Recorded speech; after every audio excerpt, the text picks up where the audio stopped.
one of these lucky contestants will win his or her weight in fish right here on Wheel of Fish!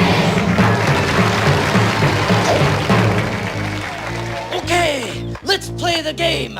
We start with yesterday's winner, Miss Phyllis Weaver. Are you ready, Weaver? I sure am, Cooney. Okay, you get over there and spin the wheel of fish. Go ahead, give it a big spin. Come on, big fish. Come on, fish. Come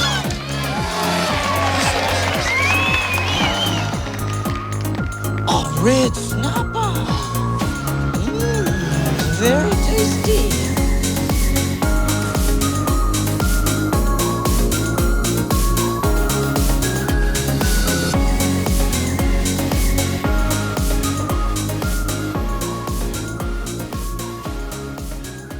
Welcome to part 2 of our exploration into all things seafood, which also examines all things related to fishing and the oceanic ecosystem. It goes without saying that while part 2 can stand well by itself, you should take in part 1 to understand this topic holistically, especially as concerns the level of my concerns, specifically relating to how important the oceans are to human life no matter what you eat. And I'm mostly alluding to how the oceans and the creatures within them actually give us the majority of our oxygen and remove more CO2 than any other ecosystem by a long shot. So you'll probably want that information to make the following information make more sense. I'll be honest, I wanted to investigate seafood because it's always fascinated me. After all, I'm not too fond of it as a food source, to an almost irrational extent. But I came out of the womb that way, hence my natural interest. And outside of taste, I've always found it odd that we rely on what's under the waves to the extent that we do as humans. I remember the distinct feeling when I first went scuba diving, thinking, okay, this is another universe. It's their universe. And it seems to make it clear that we don't do well within it. It's not for us.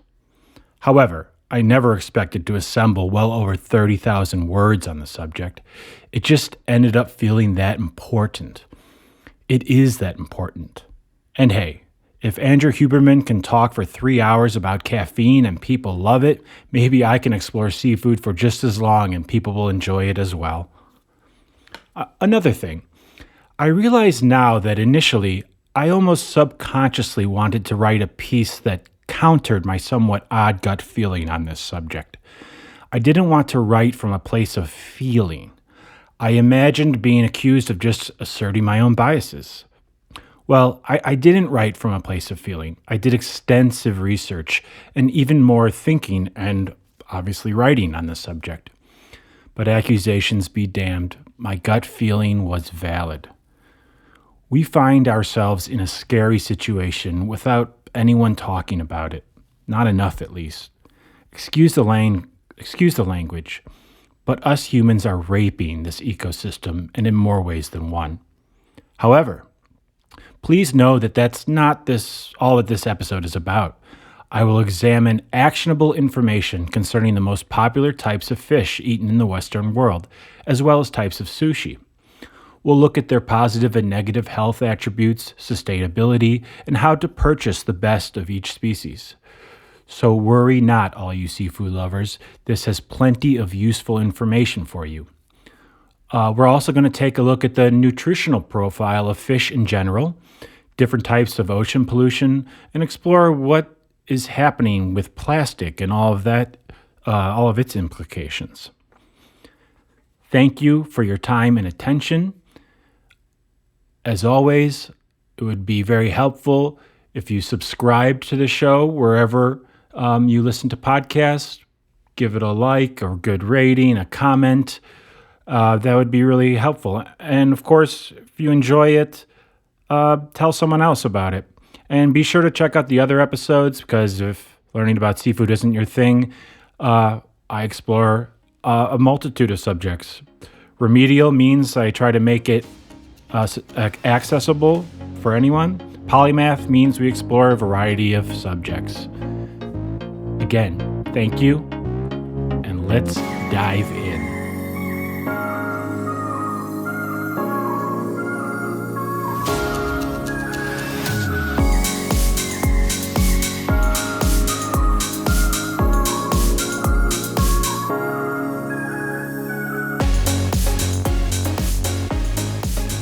The food part of seafood. Now, unlike myself, a lot of you eat and enjoy seafood. It is undoubtedly a much more intriguing food source than I previously thought. Interestingly, this uber-common food source seems to have its fingers in so many other pots, unrelated to calories. Is that the proper expression? Let's hope so. Regardless, let us take a closer look at the actual reality behind the food aspect of seafood. So, now I will provide the information I discovered about seafood to hopefully provide some actionable information for all of you who enjoy consuming water creatures. Hopefully, maybe, you'll be entertained along the way. Let's begin by examining the health effects of eating fish, assuming no contamination, which we will get to later. I'll attempt to keep this brief, or at least I attempted to. All right, let's dive in. First, let's explore the nutritional effects of eating fish on the human body. Fish are rich in omega-3 fatty acids. You've probably heard of these. You have also presumably heard that these fatty acids are good for your heart, brain, blood pressure, inflammation, eye health, and even mental health. Potentially, at least. This isn't set science yet, but in a lot of trials, it's shown that if you have like 1,000 milligrams of EPA, a type of an omega-3 fatty acid, a day, that's just as good as taking an antidepressant. Anyway, what's fascinating about these fatty acids is that they are absolutely consequential for the human body. Yet we cannot produce them on our own. It is supposed that we evolved, as discussed before in part 1, close to water sources and ate a diet so abundant with marine life that as we grew into Homo sapiens, the development and functioning of the brain almost became reliant upon them. Obviously, you can operate without them. Your brain will not fall into a witless stupor should you avoid them. Nonetheless, it's fascinating. It truly is best for your body and brain not to deprive yourself of this specific fatty acid. After looking into this closely, I can't stress this enough. And it's really best to supplement if you don't eat marine life, like a particular author/podcaster. Another fascinating tidbit is that one doesn't need fish to create fish oil, as it actually originates not within fish but within marine algae. Somehow that makes it even more odder that human brains like it to the extent that they do. Regardless, krill and plankton feed on said algae. Small fish eat them, bigger fish eat the smaller fish, and so on. So you can get your essential omega-3s by supplementing with algae-based omega-3s and skip the fish step entirely. This point is very noteworthy, and we're lucky it is so. It is something to keep in mind when we discuss the future of fish in a little bit. Either way, it is a wild reminder of the strange interconnectedness of life on our planet that our bodies and brains seem to crave a fatty acid that originates from an algae living in an environment that we don't. It's borderline trippy. While you could eat some land-based foods to gain a bit of omega-3s, you'd have to go out of your way to get the appropriate amounts. It's just easier to supplement. Honestly, omega-3s are the best, and with certain eyes, the only health argument for eating a seafood-laden diet. It's bizarre how much they can benefit the human body, which lives entirely on land. Forgive me for harping on this, but it sincerely took me by surprise. As we evolved and our brains grew, it seems that we required more omega-3s daily for optimal health. The daily DHA, which is a type of omega-3 fatty acid, requirements would be 110 milligrams for Homo habilis, 160 milligrams for Homo erectus, 275 milligrams for Homo sapiens, and 310 milligrams for Homo neanderthalis. That's right. Neanderthals require even more than we do, meaning they had bigger brains than us. It makes one wonder how we could run them out of existence, right? Maybe they weren't the simple grunts we usually conceptualize them as. It is bewitching, to my brain at least, to ponder upon the extent to which meat and these fatty acids played a part in the evolution of humans. We wouldn't be what we are without them. Plants wouldn't have gotten us here. At first glance, it doesn't make sense when you remember from school that we evolved on the African savannas and before that the jungles, to put it incredibly simply. Why and how could we be so reliant on these fatty acids? Well, a proposed answer to that riddle may surprise you. We may have gotten it from scavenging the remains of animals, probably more from ones that had died in a manner other than being hunted, at least by humans. We would have eaten what nature or larger prey or vultures left for us, primarily animal brains and bone marrow. Because we had crude tools and knew how to smash bones and skulls open, and eventually how to even cook these foods, this is what we ate. It would have been an available food source that didn't require the skills or dangers of hunting down live prey. It turns out that marrow and the brain are rich in nutrients, including DHA, an omega-3. Our brains, in turn, treasured this food source and, in essence, became reliant upon it. It seems to have helped fuel the ridiculously rapid growth of our brains, which is one of the most bizarre aspects of human evolution. Marine life would then play a more significant part in fulfilling this need as we evolved, became more intelligent, learned to fish, and relied less on eating like bone-smashing vultures. One can get lost in the details here. What's important is that this DHA molecule is not only essential historically, but it is also quite beneficial currently for us all. It is remarkable to learn how it played into our evolution and how influential it still is, from birth until death. Please supplement if you don't eat fish regularly, or brain or bone marrow for that matter. And if you have children, please ensure that they get enough of it into their growing brains. This research has changed this author's understanding of this vital molecule, and I make sure that my kids supplement with it every day. Before I forget, I have to have a moment of shameless self-promotion. I do have a Patreon at patreon.com/remedialpolymath. I would love if you became a member there, even just a cup of coffee's worth of investment a month, and that would go a long way towards helping me create a day job out of this endeavor. Obviously, you'll be able to listen to all the episodes there, and I'm going to create perks for all the members. You'll definitely have access to all the music that I create. There's a unique song for each episode, if you haven't noticed. Members will be able to either vote or just suggest topic ideas for future episodes. And then I'm also open for a discussion about what else can be provided. So I just wanted to let you know about that. And if you can join and become a member, that would be amazing. Okay, thank you very much. Back to the show. Okay, that was a bit of a sidebar/rabbit hole. To finish it off though, for you seafood lovers, here are some of the common types of fish that have the most omega-3 fatty acids. Number 1 is Atlantic mackerel. These guys have a lot of EPA and DHA. It's just a fatty fish with lots of healthy fats. Number 2 is wild-caught salmon like sockeye and chinook. 3, sardines. 4, anchovies. 5, herring. 6, trout. And 7, albacore tuna. And it's good to note that wild-caught fish usually have more omega-3s than farmed fish. Okay, let's move on to some other healthy aspects of consuming seafood.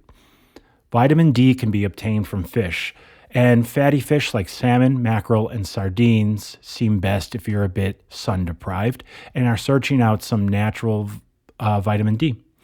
B vitamins, especially B12, which is important for your energy, nerve function, and red blood cell formation, are found in fish. It seems that salmon and tuna are best for this. Selenium, which is difficult to find, is found in fish as well. This essential mineral acts as an antioxidant and supports your immune system. Tuna, halibut, and sardines are examples of fish that provide this mineral. Let's round out the list with phosphorus, iodine, and calcium. These are all necessary for humans and our health. I'm sure you've heard of them all. And they can be found in the common types of fish usually consumed by humans. It may come as no surprise that while reading up on this, I realized there are many opinions and at times conflicting information on the difference between the nutritional content of land-based proteins and seafood.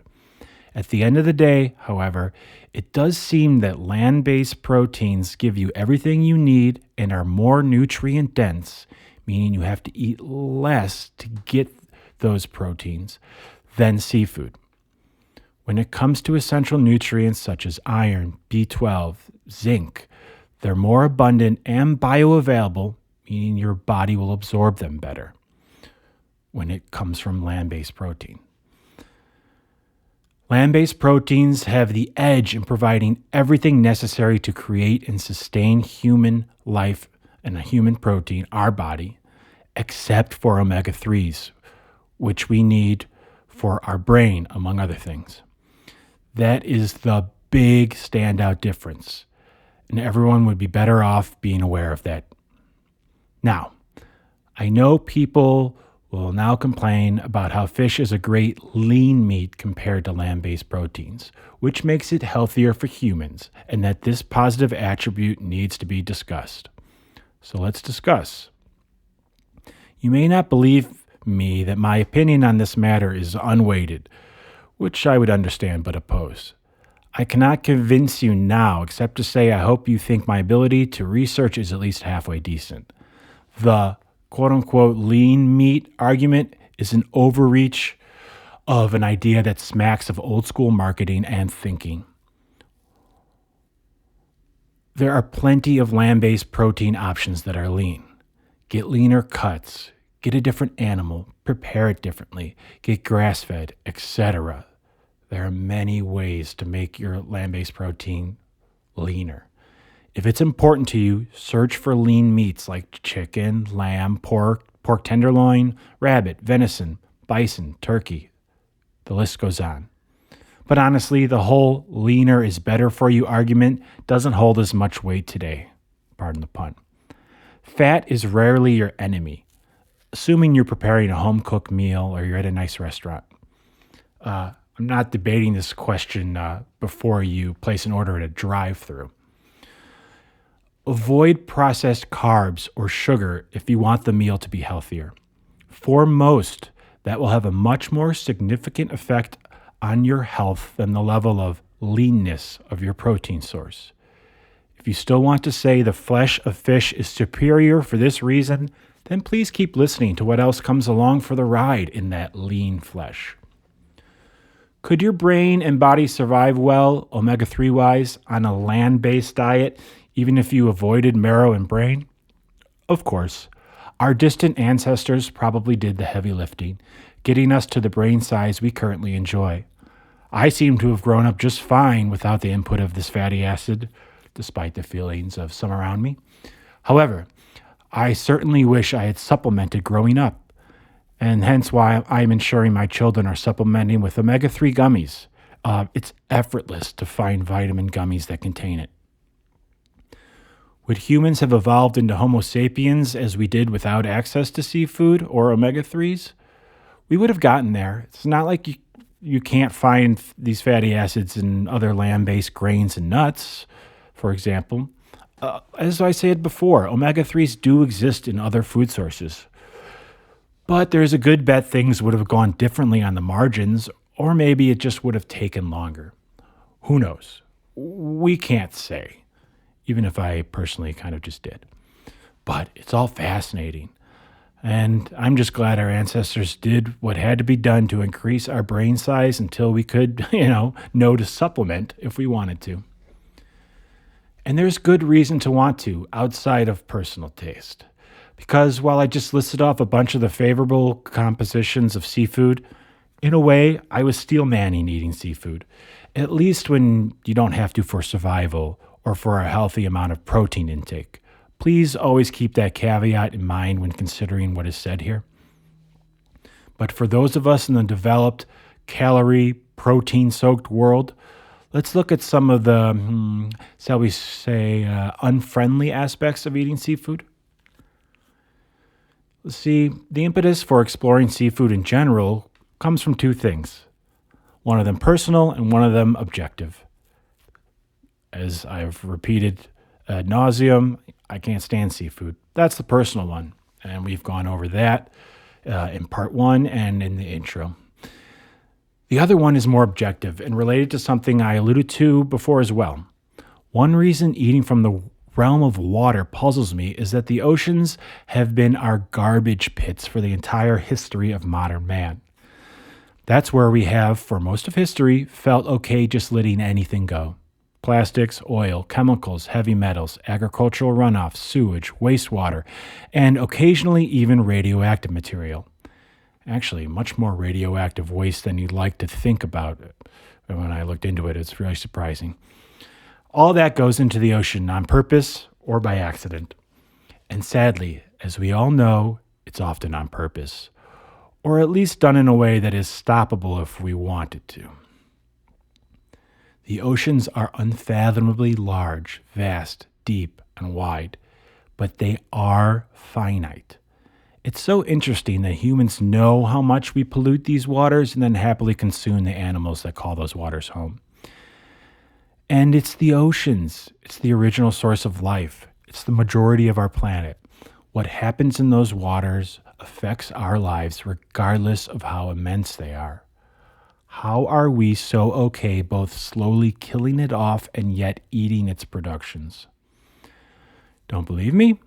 Let's look at some information about how we treat the home of the fish we eat. I won't spend too much time on the stats here. This could be an episode in and of itself. Let's just touch upon what we know undoubtedly. When you think of ocean pollution, many of us will first think of oil spills. It makes sense. Personally, I grew up seeing images of cute animals awash in oil after major spills. This oceanic pollution was very much put into our psyche through popular media. It certainly creates visceral images. However, those headline-grabbing spills account for just 12% of the oil in our oceans. It is estimated that 2 to 3 times as much oil is carried out to sea via runoff from our roads, rivers, and drain pipes alone. That statistic seemed wild to me when I first read it. But it makes sense once you think about it. That's always happening. Oil spills are once in a while. Oil pollution in the oceans can have several adverse effects on seafood and the humans who consume it. The chemicals in oil, such as polycyclic aromatic hydrocarbons, PAHs, and heavy metals can contaminate marine life. When humans consume contaminated seafood, there is a risk of ingesting these harmful substances as well. It's important to remember these substances follow the rule of bioaccumulation. The contaminants may accumulate in the tissues of marine life over time, leading to higher concentrations as you move up the food chain. It is thought that seafood contaminated with oil pollutants can pose health risks to us humans, including cardiovascular issues and potential carcinogenic effects due to exposure to certain chemicals. There is also an economic impact to consider, as contamination can impact the fishing industry, as consumers may avoid seafood from affected areas, leading to financial losses for fishermen and related businesses. So the effect of oil pollution on marine life can be very regional. One must keep that in mind. But the overall picture isn't promising. And while it may be best to consider where your seafood is from, that's quite the task to ask of someone in the grocery store. And that's if you're even being told the truth to begin with. Another aspect of ocean pollution that many of us may think of is sewage water. That being the water that is heading away from homes and businesses. Now, there are two types of sewage, treated and untreated. In case you aren't aware, treated sewage undergoes a process to remove or reduce contaminants and pollutants. Treatment plants aim to remove the physical, chemical, and biological waste before that water is returned to nature in some manner. Untreated sewage is what you think, raw wastewater. In the West, essentially all wastewater is treated, except runoff water, which unfortunately goes straight back into nature. But it's still wastewater, treated or not, and we dump much of it in the U.S., if you're anywhere near the coast, into the ocean. Even a few spots are left that dump untreated wastewater back into the ocean. Should you not believe me, just do a Google for wastewater into the ocean in South Florida. You'll see videos or pictures of dark greenish brown water being pumped into the ocean not far from the shores of Fort Lauderdale and being dumped at an alarming rate. Some fish seem to line up to eat it, and it also feeds algae blooms and a lot of seaweed, as they like to feed off the wastewater. Don't confuse those points with an overall positive effect on the environment, however, or for anyone swimming in the waters nearby, of which there is a constant multitude.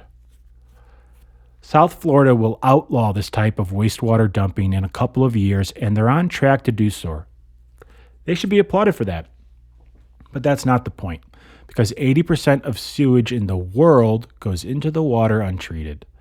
All of the fertilizers, sewage, physical waste, drug discharges from people's bodies, chemicals, etc., from the sewer system of cities worldwide go straight into the ocean. Does that seem far-fetched?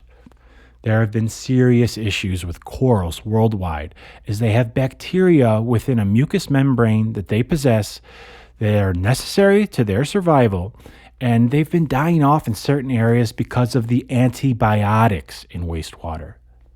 That's correct. The antibiotics we take eventually find their way into the sewer system, then to the oceans, and then they harm the coral. You know they're finding their way into more than just coral. That is a wild knock-on effect that showcases some of the unintended consequences of how we treat our water. And that's just antibiotics that pass through our bodies. There are instances of pharmaceutical drugs finding their way into seafood as well. Human pharmaceuticals, hormones, and other medications can enter water bodies through wastewater discharges.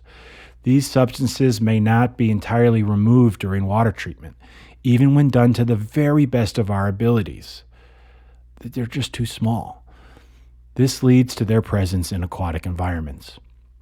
Once in the water, aquatic organisms, including fish and shellfish, they can absorb these drugs. It really isn't that surprising. The phenomenon of pharmaceuticals in marine systems and their potential accumulation in seafood is an emerging area of concern in environmental and public health research. This research has identified traces of various pharmaceuticals in seafood in certain areas. However, because it's an emerging field of study, continued monitoring and research is needed to understand the potential implications for aquatic ecosystems and human consumers of seafood. So I don't really have any hard stats to relate at the moment, but there's a good chance there is some marine life out there either getting slightly high or experiencing a little bit of effects of Prozac. It's just an odd situation that can in no way be good. Too many problems result from our wastewater entering the oceans to list here. One poignant one, though, is that the wastewater and fertilizers from agricultural runoff can lead to massive algae blooms. Then the algae eventually die off and they take the oxygen and the water with it. All of the marine life has to leave the area when this happens. Locations where this happens are called dead zones, and we know of 148 of them worldwide, including a 7,728 square mile dead zone in the Gulf of Mexico. That is a number so large, it becomes hard to conceptualize. Again, this could be an episode all unto itself. We could explore all the shit, pardon the pun, we dump into the ocean. But this episode is about seafood. I mention all of this to highlight all the unnatural contaminants we toss into the interconnected stew that is our oceans. The interconnected stew that is home to most of the seafood eaten in the world. These contaminants affect our waters and make their way into all marine life. The pollutants make their way into the food chain from microbes to whales. Listen, animals on land also have their issues. This is not in doubt, but they can be separated from each other in a manner that's impossible to recreate in the oceans. It seems so obvious and almost frivolous to point out the difference. Still, it is crucial to remember how all marine life share the medium of their existence in a way land animals do not. Everything is shared within the salty water of our planet. It is what all the animals move through, breathe, and drink. There is no such thing as a garbage dump sealed away from its environment upon which you can eventually put a golf course. That doesn't exist in the oceans. Because it is so vast, we treat it as infinite.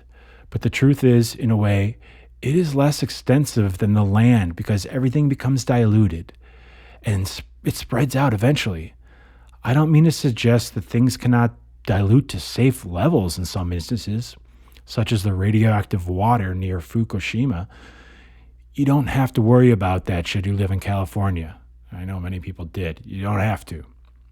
However, for other substances that humans seem to toss into the seas collectively, it doesn't matter where you are or what marine life you eat. It's going to get in there. It's going to affect you. While researching this topic, I found it very interesting that while wastewater and dumping, illegal or legal, are well-documented problems, the ocean's plastic issue has repeatedly emerged. When I was doing my searching, I thought some sexier topics like radioactive materials or the dangerous chemicals might be discussed more.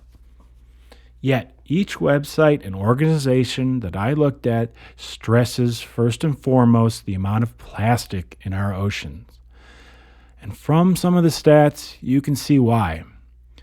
So, let's quickly touch upon it because these plastics make their way into the seafood people eat. Again, this could be its own episode. So let's explore some of the major highlights.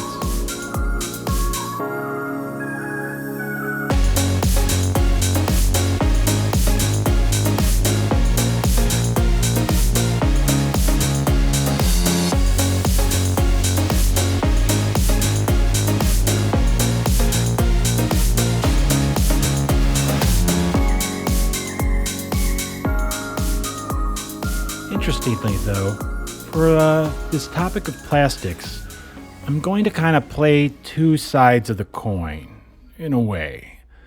I will play devil's advocate with myself in an attempt to illuminate some of the intricacies and viewpoints on this specific issue. This is due to a fascinating conversation I heard on the Jordan Harbinger podcast in a recent episode where he interviewed Chris DeArmit.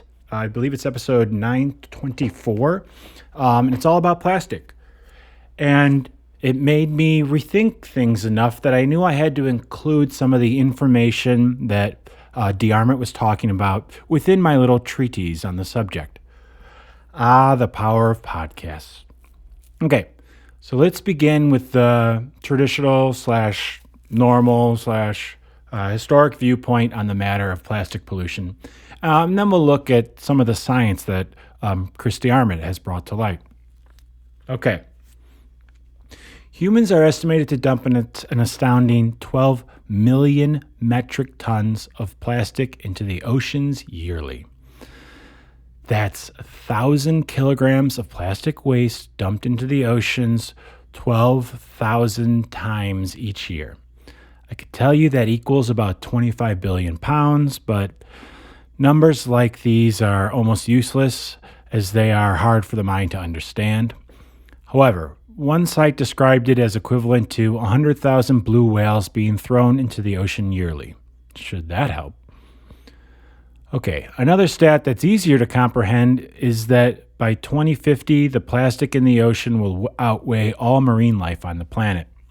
I saw that prediction listed on numerous sites. That's a terrifying prediction, made even more head-scratching because it just considers plastic. It's not clear precisely what the total amount of all types of waste is compared to marine life in terms of weight. But, I don't think it'd be a stretch to think we're probably already past that point where they're equal. Or at least really close to it. Plastic comes in many shapes, sizes, and types, meaning some of it sinks, some breaks down, which should not be mistaken for disappearing. And as we know, much of it floats atop the water. We've probably all heard of the Great Pacific Garbage Patch. This is a giant debris field that gets coalesced in the Pacific due to current patterns. And it's primarily composed of plastic, that is the waste in it.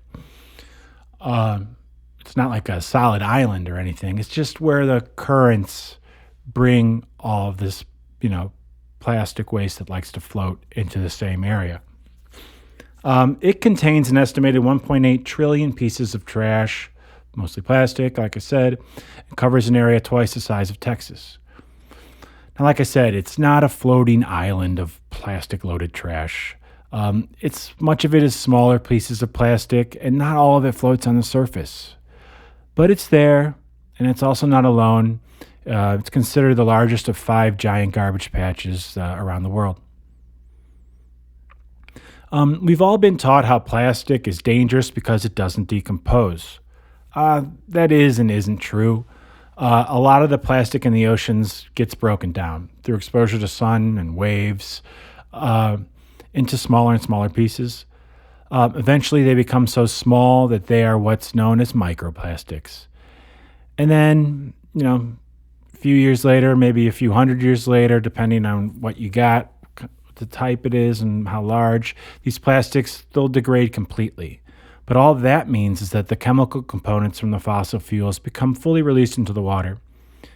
And while that doesn't sound great either, it is desirable over having microplastics in the water.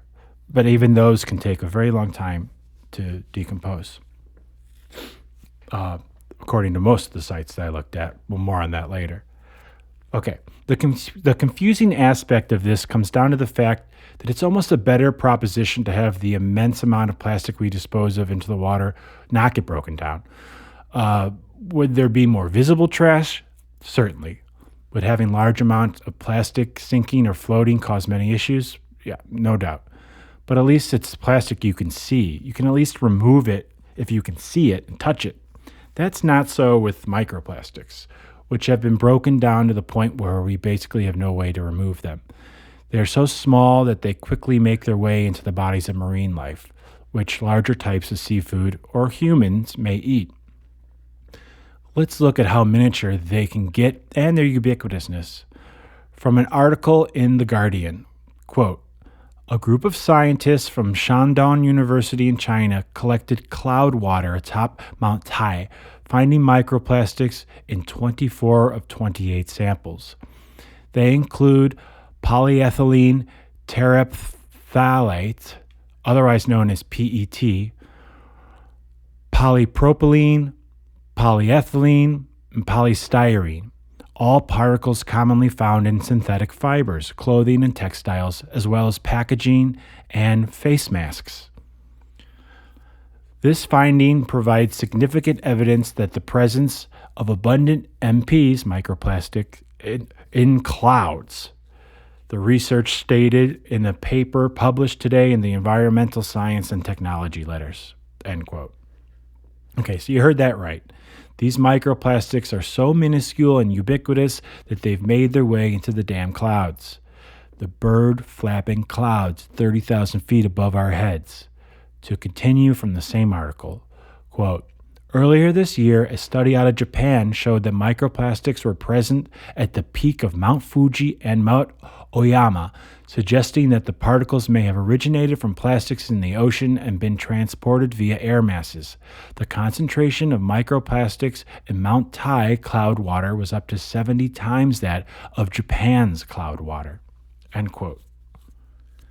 So, that's interesting that there's a difference in the concentration, but that's not really the point of why I share this. It's just amazing that they're finding the microplastics on these mountains. It's just fascinating because you think about it. So we throw trash into the river.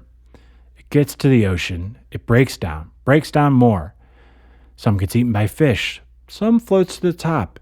It gets evaporated into the air along with water, joins the clouds afloat, and then voila. It's a cycle of life because it then snows down on Mount Fuji. Everyone, this is nuts. There is so much plastic in the water, and it gets so small that it gets into the damn clouds. So just imagine how much gets into a bluefin tuna. But our waltz down the silly brick road continues. Do not worry, I want to present you Exhibit B from The Guardian. Quote,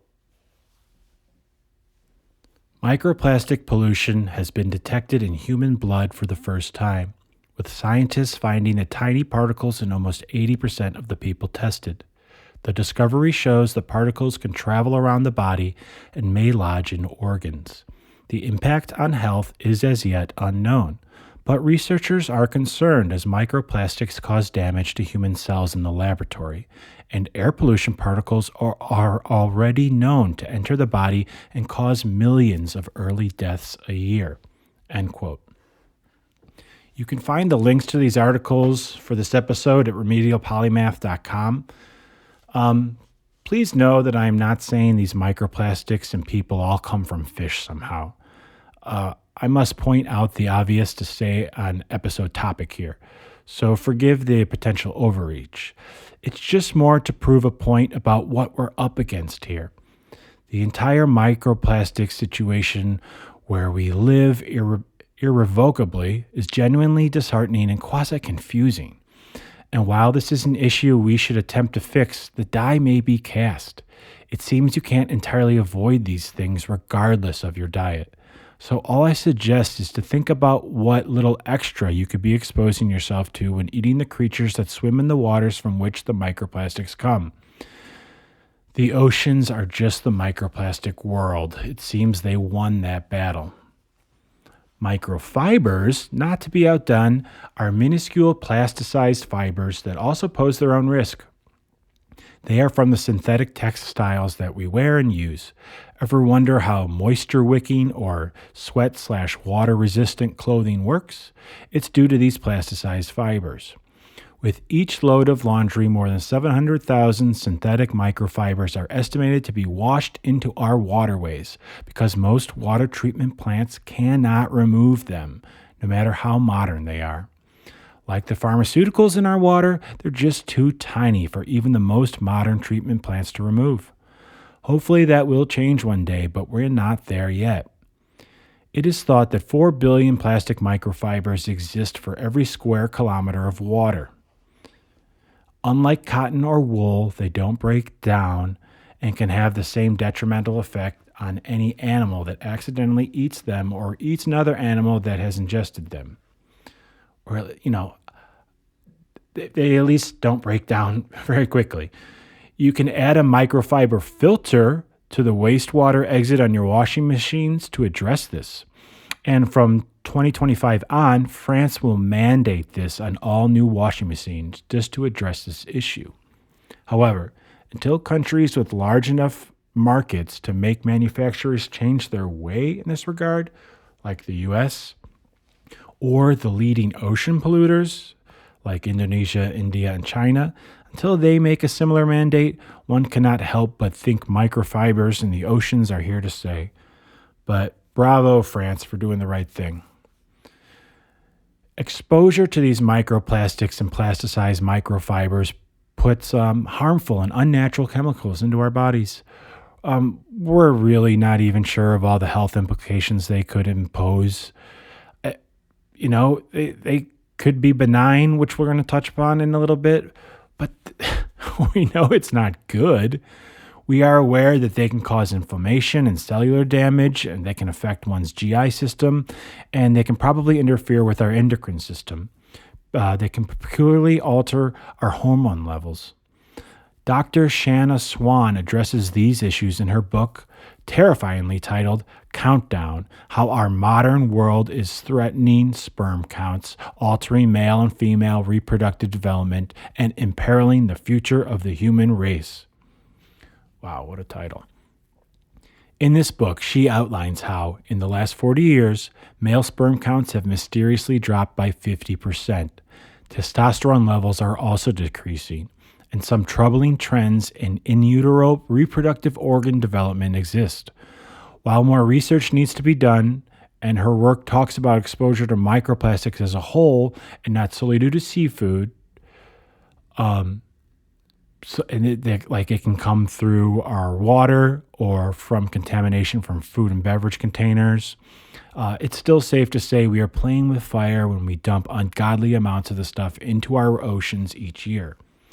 In a world where Western birth rates are steadily declining, and in some instances, such as with China and Russia, falling off a cliff, the last thing we need is to alter nature so that human reproduction becomes more difficult. Interestingly, Japan and South Korea are two of the highest per capita seafood consumers, and they both have astonishingly dismal reproduction rates that fall well below the replacement rate. Okay, this is not to say their birth rates are because of the seafood. That is certainly not what is going on. I just say that to say it's an intriguing and unfortunate coincidence that should give one pause. When or if they ever try to thoroughly address that societal problem, and it is a problem, they might have to take a look at their seafood consumption. That is, of course, if there's any meaningful amount of seafood left when they do decide to address it. But I digress. Okay, now is when I have to point out the competing science concerning plastic pollution. DeArmit does not claim that it isn't a massive issue for the oceans or humans consuming the ocean's bounty, but it is relevant enough to be shared here. Okay, this information comes from Chris DeArmit's research in his book titled The Plastics Paradox: Facts for a Brighter Future. From listening to him explain himself on podcasts and reading through his material, I have to say that he genuinely does seem to back up his conclusions with robust scientific research from reputable resources. It does seem that there's been a bit of an exaggerated narrative surrounding this topic, but I am no expert in this field and I can't provide definite answers.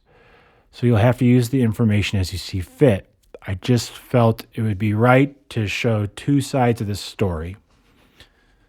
He points out about the giant garbage patches around the world, the Pacific one being the most famous, that the National Oceanic Service, also known as NOAA, had this to say, quote, "A lot of people hear the word patch and they immediately think of almost like a blanket of trash that can easily be scooped up, but actually these areas are always moving and changing with the currents, and it's mostly these tiny plastics that you can't immediately see with the naked eye," unquote.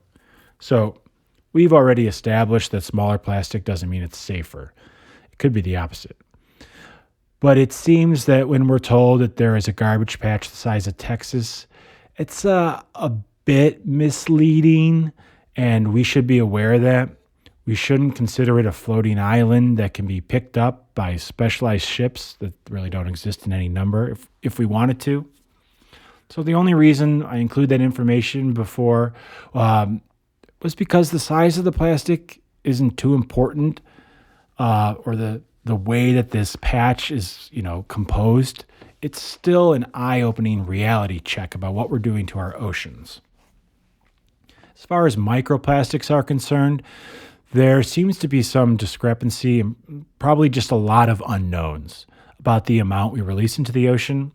A recent report from scientists from the University of Barcelona which you can read at science.org. I will leave a link to it at the article for this episode. They say that the global release of microplastics in the oceans has been estimated to be about 1.5 million tons a year. And, the number that I referenced earlier was much higher than that. However, when researchers took a second look at the measured amount of microplastics entering the oceans from rivers, it was determined that the best guess put the number at about 6,000 tons per year. While that number is still scary, and it is still scary, the original estimate seems to be about 1,000 times too high, according to the report from the University of Barcelona. So, guys, I don't know which one is right. Your gut would probably say it's somewhere in the middle.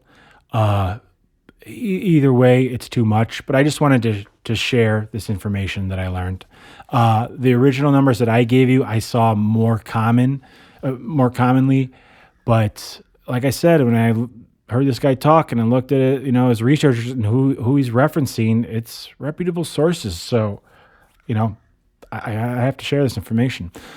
What about the prevalence and the toxicity of the microplastics?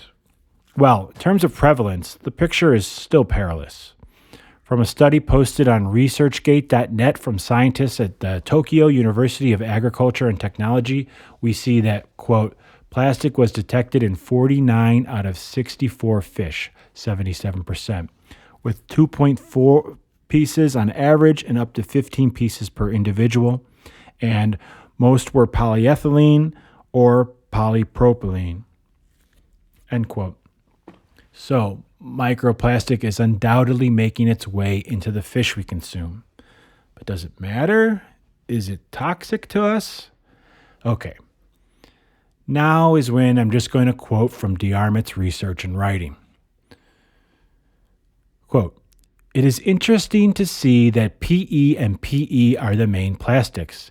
It should not be too surprising as they are the two most commonly used plastics, and they both float on water, making them more visible and more likely to be ingested by fish. PE and PP are also two very safe plastics that we use all the time to package food. PE is used for sealable food bags in the kitchen, and PP is used for sealable food containers. Both have been used safely for several decades. The press has drawn the public's attention to studies claiming that plastics leach toxins, but when we look at those studies, it turns out that the plastic was shown to be safe and only released toxins after the plastic was intentionally soaked in toxins by the experimenters. These studies are not only misleading but irresponsible. We could soak more or less anything in poison and then show that it released some poison once placed in clean water. Interestingly, other workers show that plastic absorbs toxins from water and holds them tightly so that even when ingested by fish, they are able to protect the fish. Have you ever seen a headline highlighting those studies? I have not. Why is that? So it is a myth that microplastics are toxic. You can see details of the various studies in the myths tab in the section below. To summarize, having read many studies, here is what they say. 1. Several studies show that microplastics are non-toxic to marine life. 2. Some studies show that microplastic intentionally pre-soaked in poison are somewhat toxic, but so is any substance. 3. Some studies state that microplastics protect marine life by binding poisons from the ocean and preventing exposure. 4. Other studies claim microplastics cause harm, but none of them are credible because they use the wrong type of plastic, they use the wrong shape of particle, they use 100 to 10 million times too much plastic, and they use fluorescent colored plastic, which is completely unrealistic. End quote. So that was all from his writing. The last point that doesn't seem to jive with what we've been told for as long as I can remember, and which I did find from seemingly reputable resources when I did my research, is about the degradation rate of plastics. DeArmott has a lot to say on this, which again, he seems to be backed up from some thorough research and studies. I suggest anyone take a look at it for themselves if this interests them. To sum it up, the idea of plastic lasting hundreds or thousands of years seems untrue. Plastics will degrade quickly when exposed to radiation, sunlight, and oxygen.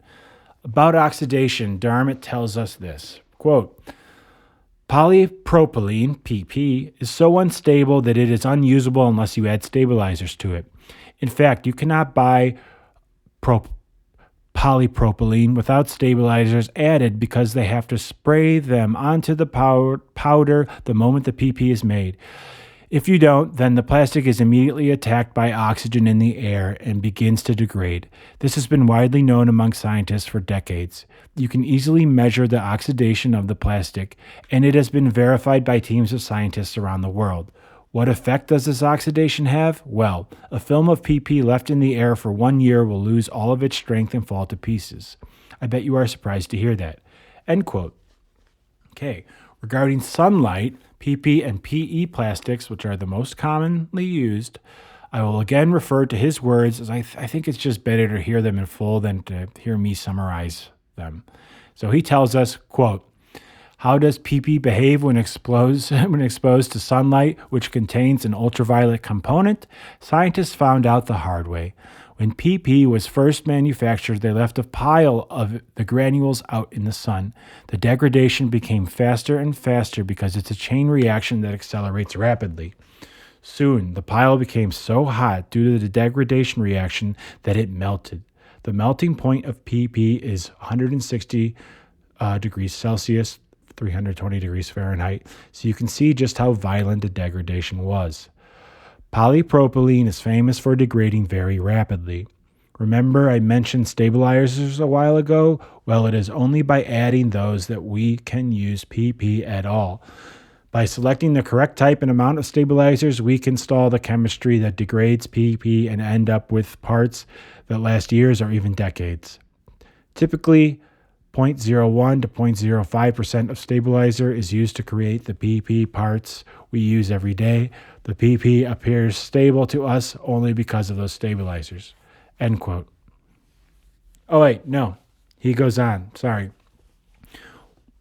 Quote, what about other plastics? Polyethylene, PE, represents over 1/3 of the market for thermoplastics. How stable is polyethylene? Its chemical structure is very similar to PP, so it should come as no surprise that its stability is similar.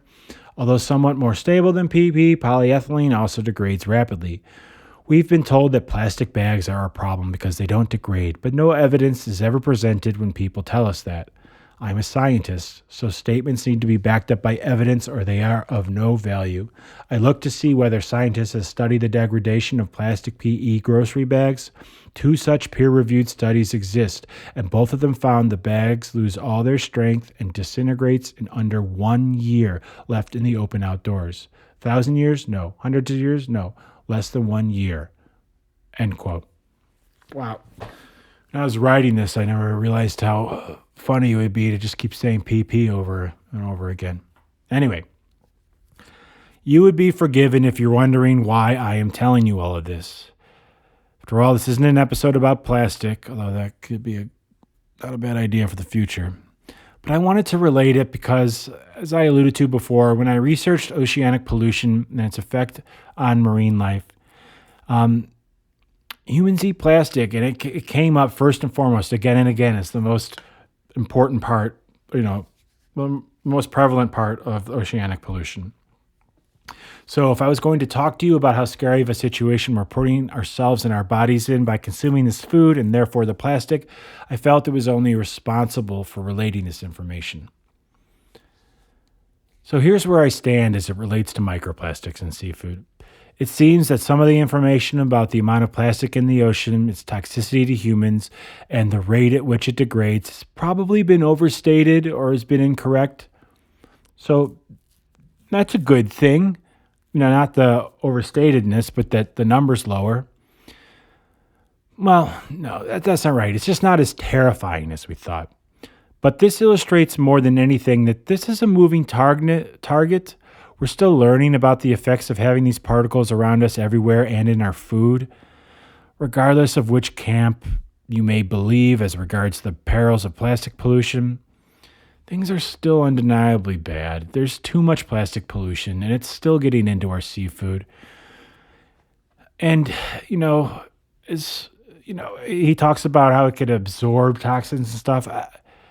Maybe that's true and stuff, but, some of that just, that can't be right, that it's somehow a positive thing. And it's got to be, the truth's got to be somewhere in the middle. But, it might make us feel like we potentially dodged a bullet regarding its toxicity. But, like I said, there's no way in hell it can be good for us. The jury is still out on its effect on human reproductive processes. But that doesn't look positive either. And you don't have to be a scientist to know that, just having the microplastics in your food just has to be negative. It just has to be. You're not going to convince me otherwise. So may have been a little odd, but I hope you'll appreciate what I was trying to do there, or at the very least find that little diversion and showcasing of two viewpoints on that pollutant as interesting as I did. Okay, the microplastic rabbit hole we're now out of. Let's move on, because even if you discount the effect of microplastics in seafood on the human body, don't worry. There are plenty of other toxins to examine. And guess what? They're more dangerous anyway, and the science is not in dispute. The last enjoyable tidbit regarding pollutants are those that arise from agriculture, mostly from agriculture, which we previously touched upon. We know that agricultural runoff eventually enters our water systems and releases many unnatural artificial chemicals into our waterways, such as pesticides, herbicides, heavy metals, antibiotics, and quote-unquote natural compounds such as phosphorus and nitrogen from fertilizers. Those fertilizers, surprisingly, do as wash-off what they were intended to do on the farm. As we discussed, algae will bloom in an explosive way when exposed to them.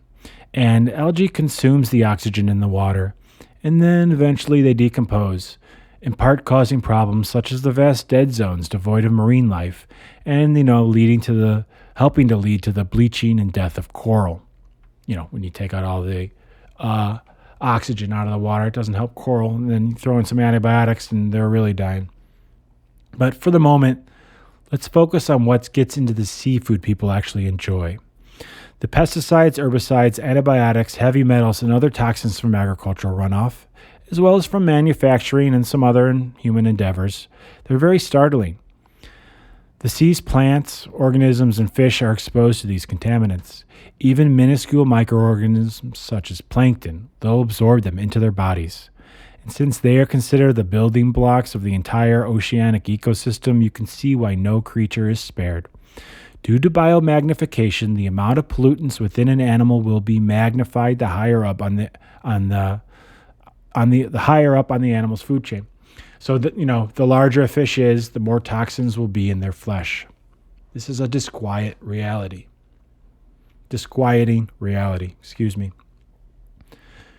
Shark meat was once consumed in oceanside cultures all around the world. Due to their place on the food chain, sharks are not eaten these days outside of for their fins, which are highly valued in many cultures and used in soups and curries. Oddly, though, there are just as many toxins in the fins as in the meat, and the preparation method of drying and boiling the fins actually increases the concentration of toxins. I've actually had shark fin soup. Sincerely, it tastes like nothing. It tastes like whatever you cook it in. What it really comes down to in these Asian cultures is that it's a flex to eat it, as it's highly valued and has cultural roots. It has zero nutritional value, no protein, no taste, yet plenty of toxins. I don't think it would be asking too much to place that tradition of killing sharks for their fins, put that on the chopping block. Other fish higher up on the food chain one needs to be worried about toxin-wise are swordfish, king mackerel, tilefish, and large tuna, such as albacore. I do want to take a moment and say that I sincerely did not intend this to be some masochistic exploration of everything we know about ocean pollution and its effect on ocean creatures, and then the humans that consume them. In fact, this initially was not included in the episode. I originally intended to look at fishing and seafood from a historical, practical, and everyday perspective that could reveal and benefit our land-based eating perspective. Sure, I felt that the health benefits had been overstated in society, And I had misgivings about such an important food source being a resource instead of a commodity, and a resource that existed in a polluted environment. But the more I learned, the more I understood that not only is the juice not worth the squeeze, but the squeeze's side effects are mind-numbing in their potential adverse effects. Okay, I sincerely apologize for being a broken record. However, I genuinely feel that people need to hear this song. Listening just once doesn't seem to do the trick. And here's another thing. Finding out that we don't currently treat our oceans well is no surprise. I'm under no illusion that I'm catching people off guard by relating that information. I remember learning about this in Miss Goff's second grade Earth Club way back in the 90s. We all seen the images of rivers of plastic trash making their way to the sea with barely any actual water still visible. We all know that we've treated the ocean like it's simultaneously an inexhaustible black hole of a garbage dump, as well as a limitless grocery store, errantly acting like they're too large, too vast, and too deep to be irrevocably harmed by what us humans are doing on land. We all know we've collectively effed up at some level. Somehow, though, we've become numb to this. We've seen for too long that it's just life these days, or we doubt the veracity of the assertions. And I promise you, I understand that sentiment as well. I mean, just look at the thing I had to go through about plastics. Sometimes you just don't know if what you're hearing is the truth or if it's up to date or, what the intent of people are. I remember being told in that very same second grade Earth Club that we'd run out of space for garbage dumps sometime around 10 years ago. That certainly never happened and was a complete mistake. But with this issue, I think people end up feeling like, sure, the ocean and the life within it are hurting, but it's still at the store. How bad can it be? It's just another way humans are mistreating the world, but I don't live in the ocean and I have other food. Let's focus on electric cars and these heat waves and droughts first. But with driving animals to extinction, and we have a solid track record with that. And in case you haven't heard the first episode, this is larger than caring about the lives of water creatures. They're creatures within the oceans that guarantee that the entire ecosystems creates the most oxygen for us and sequesters the most CO2. Again, if you haven't heard that episode, please check it out to see what kind of fire we're playing with here. Here's the thing I need to stress. This is all worse than what you think or what I can communicate in a podcast or an article. The amount of distressing information found upon researching this topic is an order of magnitude larger than what has even been hinted at here. Why is this such a hidden problem? There are a couple of factors at play. Many feel this issue is primarily caused by far-off people in the quote-unquote global south, not a prevalent close-to-home issue. Sure, there is truth in that it is estimated that 90% of all plastic waste comes from 10 rivers, 8 of which are in Asia. The Ganges and the Yangtze stand out as quite horrible in this regard. Some people are more bad actors than others when it comes to oceanic pollution. At the end of the day, however, we're all guilty here. We're all capable of helping change things as well. We must fight the out of sight, out of mind human tendency. Like the oceans, this can seem like such a massive and amorphous issue that learning the details of the situation is an exercise in futility. We must push back against that. Like air pollution, what happens in our oceans happens to everyone. It's just a shared system. It's tempting to say it's a system we share with marine life, but it's not.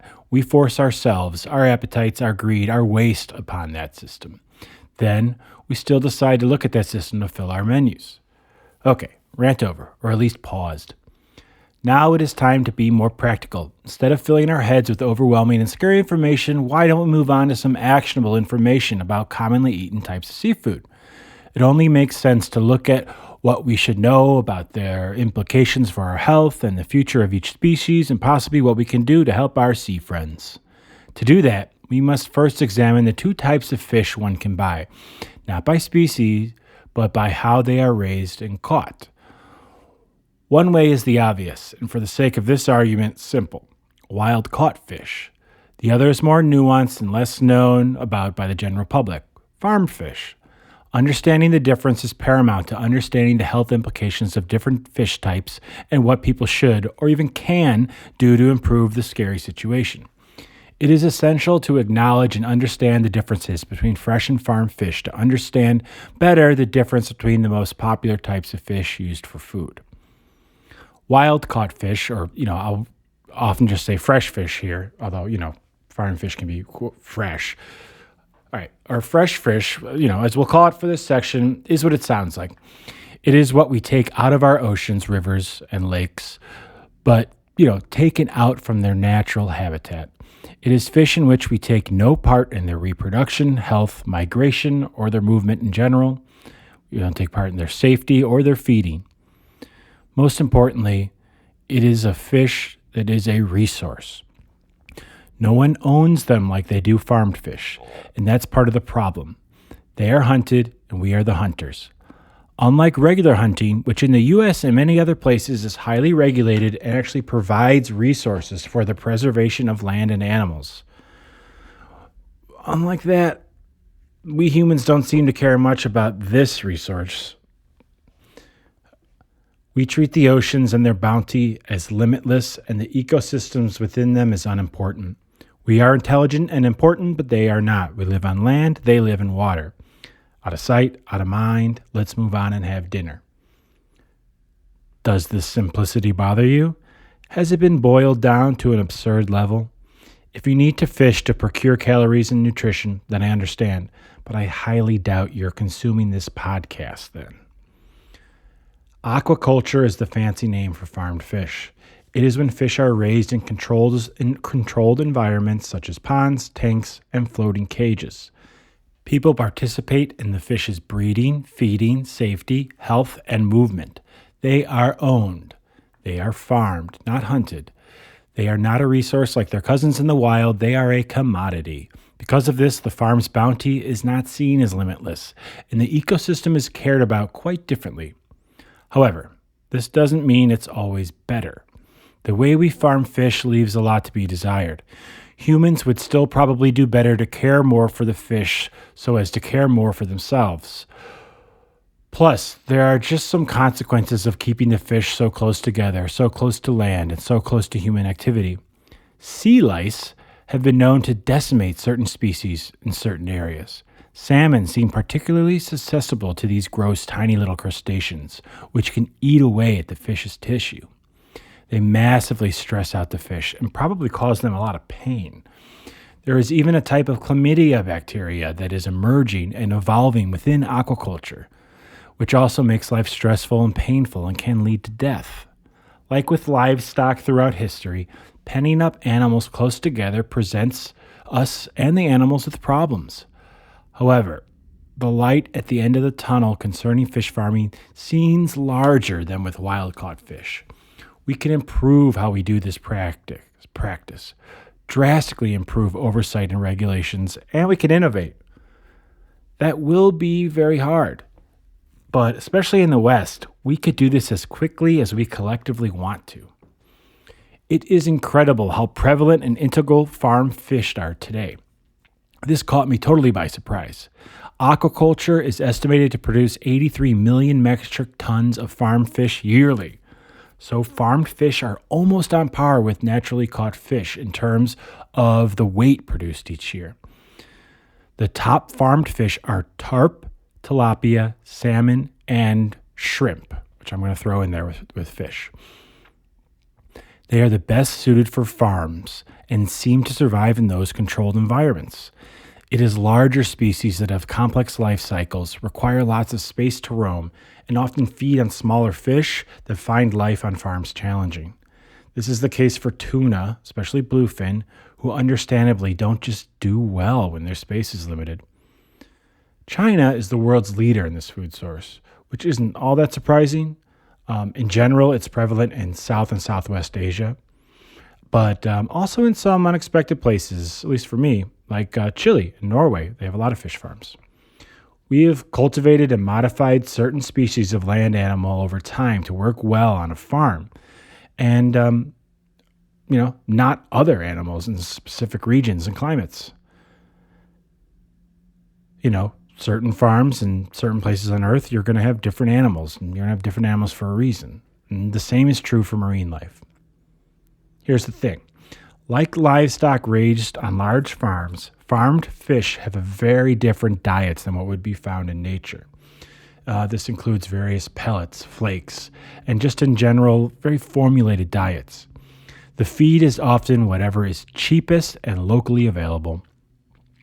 Like livestock, the fish are often fed, on purpose or otherwise, antibiotics, hormones, and they have exposure to pesticides and other pollutants. Factory farms often have to compensate for the living situation their animals are in by pumping them full of antibiotics, hormones, and the like. And when you contain fish in a small area, similar needs arise as they have an unusual amount of contact with each other and each other's excrement and all that. When determining if there was a clear health difference for humans regarding farmed versus fresh fish, especially in the West, it really wasn't easy to get a clear answer. At certain times in certain places for certain species, farmed fish will have more contaminants and fewer omega-3s. In other instances, the complete opposite seems true.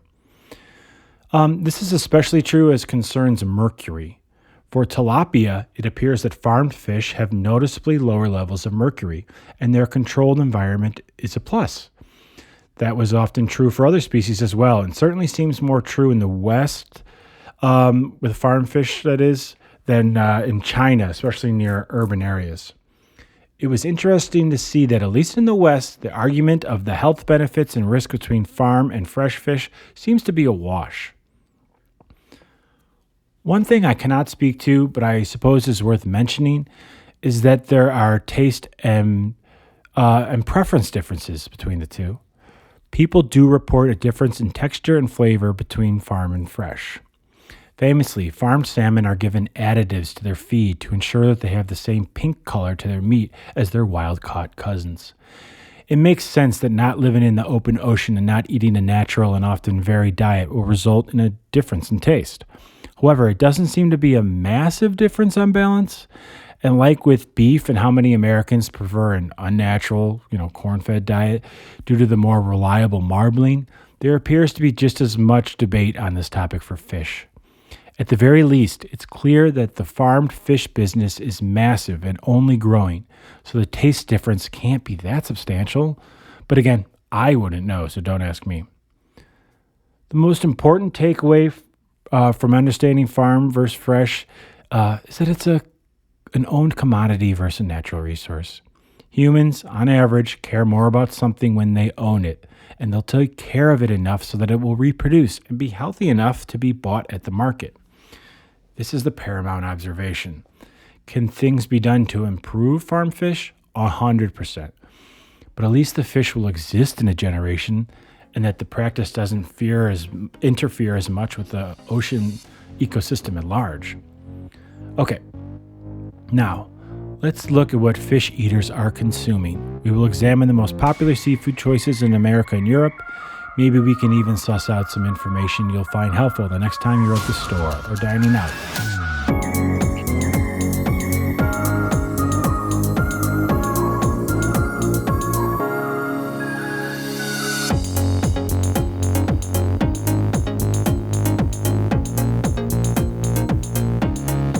Tuna, the big kahuna, chicken of the sea. Tuna is highly praised for its taste and texture.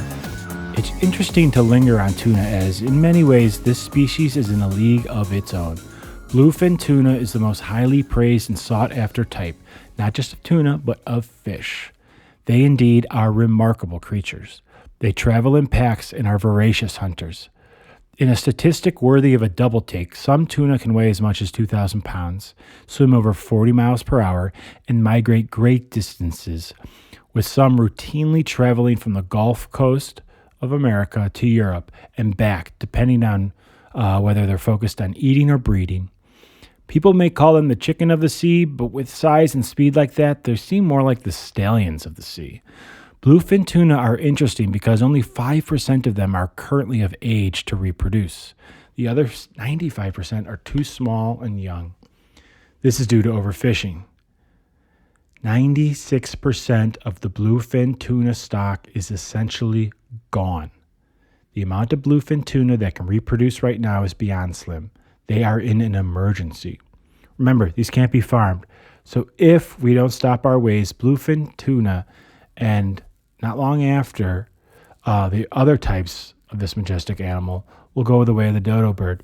So if your kids enjoy this fish, maybe you should let them try some now, as it may not be an option when they're older, but just once. After that, I suggest not supporting any business associated with hunting tuna. The massive reduction in supply, one would think, may hamper demand or lead to strong regulations. Not so with bluefin, though, especially not for the Japanese, where recently a 612-pound bluefin catch was sold for an eye-watering $3.1 million. My God. It's evident market pressures won't make this change for us. We need to undergo a change of heart and actions. Tuna, because they are large predators high up on the food chain, have significant exposure to toxins such as PCBs and mercury in particular. Outside of sharks, which nowadays aren't supposed to be eaten at all, no matter the type or location, due to their high levels of toxins, tuna is one of the most infected species regarding heavy metals and other contaminants. Should you be pregnant or have young children or infants under your care, you should steer clear of this food source. Ingesting too much mercury isn't pretty. It can lead to neurological and developmental issues. Remember the expression Mad Hatter? Yeah, those people went crazy from the mercury they used to line hats with back in the day. Conversely, tuna is very high in healthy protein, has ample omega-3s, and is rich in selenium, which is that trace mineral that's essential for human health. It has strong antioxidant properties, and it contains a form of glutathione, which is excellent for cell health, your liver mainly. Tuna is packed with essential minerals and is considered awesome for the heart. Because of its size, diet, and strength, tuna seems, to this untrained eye, to be similar to healthy livestock options in its positive health effects, with the bonus of omega-3s. It's a shame that we've both contaminated this animal and almost enjoyed it to extinction. Salmon, the silver bullet. No surprise, salmon is one of the most popular types of fish. They spend most of their lives in the oceans before famously making their way up rivers to procreate and die. Fish eaters should know that wild-caught salmon, much more so than other fish, are considered a healthier and tastier option, as they usually have much lower contamination issues than farm salmon and have better diets. The farm versions tend to contain PCBs and dioxins, which are carcinogenic and have toxic effects on the immune, reproductive, and nervous system. While it is not as stark as tuna, there are certainly overfishing concerns, especially those that migrate to spawn in freshwater rivers. Thankfully, illegal fishing of salmon doesn't appear to be as common a problem. If that holds, there may be a chance, with the proper oversight, of getting salmon numbers back up to a healthy level. And there could be changes made to how they're farmed, which could improve their taste and toxin issues. Of course, reducing the yearly haul of fresh-caught salmon would greatly help. Cod, the captain's delight. Cod is a versatile and popular fish. Interestingly, it played a significant role in shaping history and economies throughout the centuries. Known for its mild flavor and flaky texture, cod has been a staple in various cuisines worldwide. However, the story of cod is intertwined with a cautionary tale of overfishing. In the early days of European exploration, cod was abundant in the North Atlantic waters in the 17th and 18th centuries, particularly in the New England region. Sailors would share stories of the water teeming with cod for as far as the eye could see. The demand for cod was so immense that it drove the rise of extensive fishing fleets, leading to the eventual collapse of cod populations in the region due to overfishing. Yet people would forget the lessons of the past and were due to repeat the mistakes. Again, the fishing industry collapsed in the 1970s. The fishing industry collapse in the 1970s, often referred to as the cod moratorium, was a significant event that profoundly impacted the economy and communities in Atlantic Canada, particularly in Newfoundland and Labrador, Canada. In that area, due to a belief that the cod were somehow inexhaustible, people relied on fishing as their primary source of income. Entire towns and regions depended on the income of the fishing industry. However, fishing technology advancements and increased fish demand led to stark overfishing. By the 1960s and 70s, the cod population had drastically decreased and the fishery was no longer sustainable. In 1992, the Canadian government took a drastic step to address the crisis by imposing a moratorium on cod fishing. This moratorium essentially banned cod fishing in the region, intending to allow time for the fish population to recover. The populations have improved, but never fully recovered from their previous heights. The same can be said for the economies of those communities. These historic examples serve as a reminder of the delicate balance between human consumption, marine ecosystem sustainability, and the absolute need for oversight. Left alone, the fishing industry, even in Canada, will fish until they can no longer. Like other fish, cod is susceptible to containing high levels of heavy metals, especially when caught near industrial areas, where it can often be found. So please pay attention to where your cod is sourced, especially as it is a fish that is often illegally caught. Cod is a good source of lean protein that provides essential nutrients. If you are health conscious, look to cod for a good meal. It is rich in vitamins B6 and B12 that are crucial in maintaining healthy nerve function and supporting one's metabolism. Additionally, cod is a good source of phosphorus and selenium, which contributes to bone health and provides antioxidant protection. Some things to remember as a consumer: cod can be high in sodium, mainly if it's processed or prepared with added salt. Be aware of potential mercury content in cod, as we've learned that larger fish tend to accumulate more mercury over their lifetimes.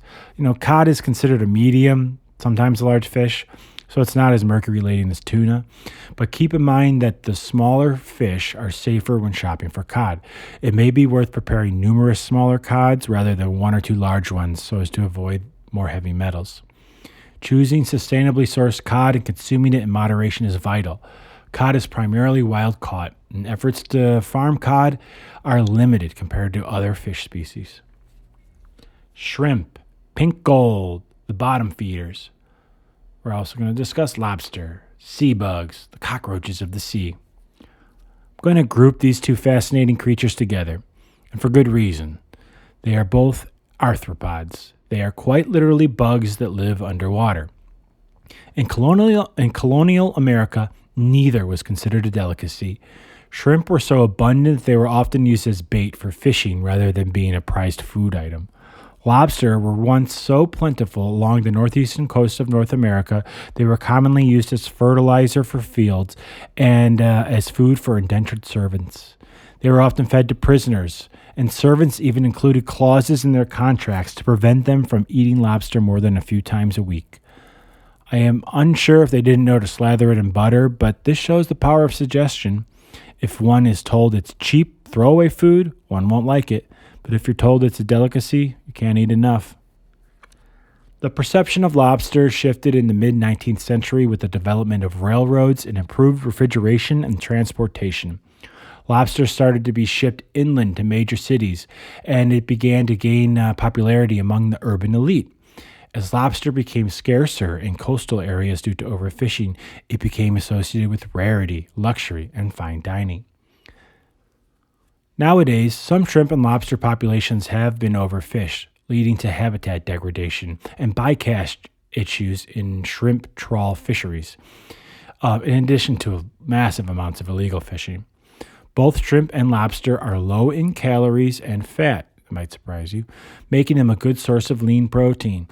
That will probably surprise many, as I just said. They will provide essential nutrients such as vitamin B12, selenium, iodine, and omega-3 fatty acids. However, shrimp and lobster can be high in cholesterol. So if you have cholesterol concerns, you should consume them in moderation. Also, shrimp and lobster are farmed intensely, which can lead to potential issues with contaminants like antibiotics and pesticides within the farmed variety. So if you enjoy shrimp or lobster, it's crucial to ensure that they are sourced sustainably, and when you can, go for fresh caught over farmed. Catfish, mudcats, whiskerfish. Catfish are interesting because they were important to ancient Egyptian culture and considered sacred. They were often depicted in hieroglyphs and artwork. They were associated with the goddess Bastet, the goddess of home, fertility, and childbirth. In North America, catfish were an important food source for many Native American tribes. Now in America, catfish are a staple in the cuisine of various cultures, but especially in the South, where they are usually fried. In the mid-20th century, researchers and farmers began developing techniques to raise catfish in controlled environments.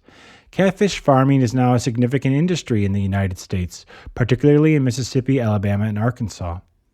Noodling is a unique and daring tradition in which individuals catch catfish using their bare hands. This practice has a long history in some southern states, particularly in Oklahoma. Noodlers search underwater cavities and use their hands to catch catfish, often at the risk of bites and injuries. Catfish is a good source of lean protein, vital for building and repairing tissues in the body. It is low in saturated fat compared to some other types of meat. It's important to note that catfish contain omega-3 fatty acids like all other fish. Still, the levels are usually lower than those of more fatty fish like salmon or mackerel. Also, it is good to know that catfish generally have lower mercury levels than larger predatory fish like sharks, swordfish, and certain types of tuna. And they also live in fresh water. This makes it a safer option on balance. So those are some of the most popular types of fish in America. There are others, but one hopes you receive helpful information and some understanding of what to look for, at least for those species. There is another thing we should touch upon: sushi. It's so popular in the West, not to mention East Asia, that it's worth discussing all on its own. First, this is going to be a little testy, but let's be honest. The Japanese culture has one of the worst approaches to fishing ingrained into them. Apologies, it's the truth. Their approach is decimating fish populations worldwide, and them viewing dolphins and sharks as competition and therefore worthy of killing should make one pause when considering what to have for dinner and what companies to support. Please note that the EU and US are also guilty of overfishing practices. The Mediterranean is, by some estimates, the most overfished area on Earth. But I won't sugarcoat the realities here. Japan is unique in its ability to murder dolphins at an alarming rate and style that very often seems just to be plain entertainment. The annual dolphin hunt in Taiji, Japan, being the most well-known gross manifestation of this. Look up YouTube videos of this at your own peril.